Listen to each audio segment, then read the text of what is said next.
बच्चों, आज हम बात करेंगे कवि बिहारी लाल की। आप सभी जानते होंगे कि बिहारी लाल रीतिकाल के कवि हैं और रीतिकाल को हम श्रृंगार रस की प्रधानता के लिए जानते हैं। पर बिहारी लाल ने जो कुछ भी रचा, जो कुछ भी इन्होंने लिखा, उसमें जीवन दर्शन की बात थी, मानवीय गुणों की बात थी और कुछ ऐसी बातें थी जिससे हम मनुष्य बहुत कुछ सीख सकते हैं। उनकी कुछ पंक्तियाँ आज हम लेकर आए हैं जिस पर हम चर्चा करेंगे, उसका भावार्थ बताएंगे। एक बात जो हमेशा ध्यान देने की है कि जब भी आप किसी भी कवि पर आधारित कोई प्रश्न का उत्तर लिखते हैं तो ज़रूर आप उस कवि की लिखी हुई कुछ पंक्तियाँ, जो पद्य हैं, उन पंक्तियों का ज़रूर जिक्र करें। इससे आपका जो उत्तर है वो प्रभावी होता है। पहली पंक्तियाँ जो हमने ली है बिहारी लाल की वो है, नहीं पराग नहीं मधुर मधु, नहीं विकास एहि काल, अली कली ही सो बिंध्यो, आगे कौन हवाल। ये जो दोहा है उन्होंने ये तब लिखा था जब वो महाराज के दरबार में रहा करते थे और महाराज को वो अपनी दोहा के माध्यम से, महाराज जयसिंह के दरबार में बिहारी लाल रहा करते थे। ये जानने की बात है, याद रखिएगा कि बिहारी लाल किस राजा के दरबार में रहते थे, तो महाराज जयसिंह के दरबार में।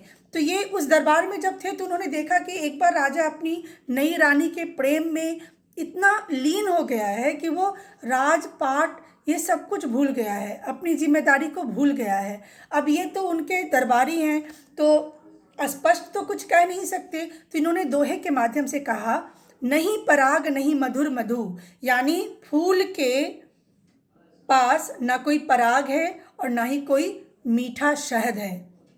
नहीं विकास यही काल, और हमारे राजपाट में, हमारे साम्राज्य में कोई विकास नज़र नहीं आ रहा है।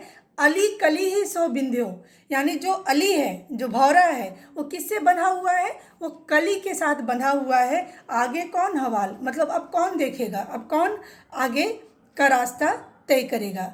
यानी वो कहीं ना कहीं राजा को कह रहे हैं कि आप इतना जो प्रेम में मग्न हैं, आप उस जादू से निकलिए, उस प्रेम के मोह से निकलिए और राजपाट को देखिए, क्योंकि कोई विकास नहीं हो रहा है, क्योंकि आप जो हैं वो प्रेम में तल्लीन हैं।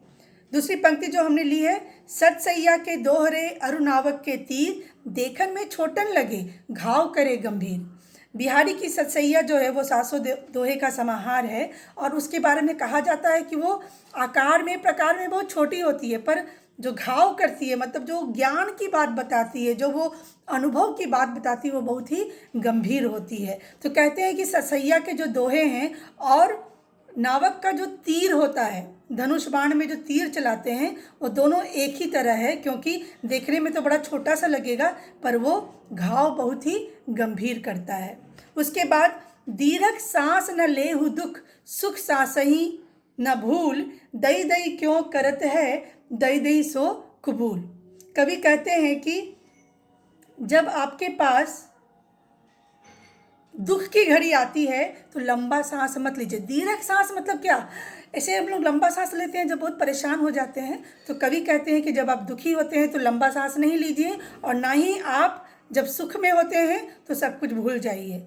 दई दई क्यों करतु है, दई दई सु कबूली। कहते हैं कि बार बार आप अपने पीड़ा का, व्यथा का रोना मत रोइए, ईश्वर जो देता है उसको कबूल कीजिए, उसको स्वीकार कीजिए। यानी दुख में लंबी सांस भी ना लीजिए और सुख में सांस को भूलिए भी नहीं, क्योंकि ईश्वर ने जो दिया है उसे स्वीकार कीजिए।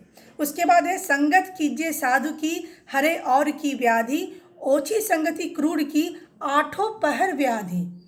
बिहारी लाल कहते हैं कि संगति किसकी कीजिए, साधु की, सज्जन की, क्योंकि वो दूसरों का भी दर्द को हर लेता है, दूर कर देता है। और जो ओछी संगति है वो किसकी है, क्रूर व्यक्ति की, खराब व्यक्ति की जो संगति है वो बहुत ही नीच होती है और वो आपको आठों पहर का दर्द देगा, आठों पहर वो आपको परेशान करेगा। तो आप बुरे लोगों की संगति से दूर रहिए और कैसी संगति कीजिए, तो साधुओं की संगति कीजिए, अच्छे लोगों की संगति कीजिए। उसके बाद है, शीस मुकुट कटिकाछनी, कर मुरली उर्माल, यही बनिक मोह मम बसो सदा बिहारी लाल। कृष्ण की भक्ति पर समर्पित है ये दो पंक्ति कि सिर पे मुकुट है और कटी, कटी मतलब कमर, कमर में करधनी है और कर में मुरली है, बांसुरी है, और उर में माल है। उर मतलब होता है हृदय, हृदय में क्या है? माला है। यही बनिक मोह मम बसो, ने हे ईश्वर बस ऐसा ही छवि लेकर मेरे मन में बसिए सदा बिहारी लाल। ने ए बिहारी लाल, एक कृष्ण, आप ऐसे ही छवि में हमेशा मेरे हृदय में रहिए। शीश मुकुट, कटी काचनी मतलब कमर में करधनी, और हाथ में मुरली, और उर में माला। अंतिम 2 पंक्तियां हैं। मेरी भव बाधा हरो राधा नागरी सोई, जातन की छाई परे श्याम हरित दुति होई। यानी मेरी भव बाधा कौन हरे? राधा को अब विनती कर रहे हैं वो। उनके ससैया का सबसे पहला दुआ है कि हे राधा मैया, आप मेरे दुख को हर लीजिए। क्यों वो राधा को कह रहे हैं? क्योंकि वो कह रहे हैं कि राधा के शरीर का छाया पड़ने से ही जो श्याम है, जो कृष्ण का श्याम रंग है, वो खुशी से हरा हो जाता है। यानी जिसके छूने से, जिसके आने से भगवान कृष्ण खुश हो जा रहे हैं, मेरी भव बाधा भी हे राधा माई आप ही हर लीजिए, क्योंकि आप ही मेरी पीड़ा को हर सकती हैं, अगर आप कृष्ण की पीड़ा को भी हर लेती हैं तो ये कुछ पंक्तियाँ थी जिसे आप याद कर लें और इसके भावार्थ को बार बार ये वीडियो सुनकर समझने की कोशिश करें। धन्यवाद।